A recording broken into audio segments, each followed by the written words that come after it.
Hakuna raisi. Hakuna raisi.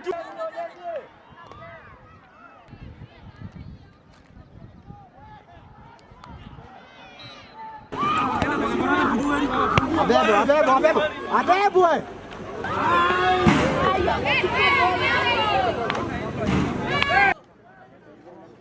Most of the teams that participate in this tournament, they do well when competitions kick off.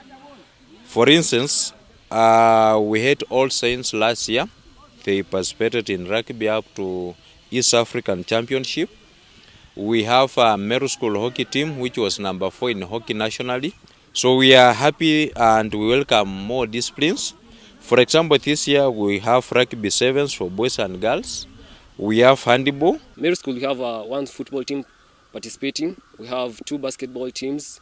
We also have 2 rugby teams, and volleyball and handball are also participating. They're taking this chance to prepare for the upcoming games in term 2, and they are ready to shine again.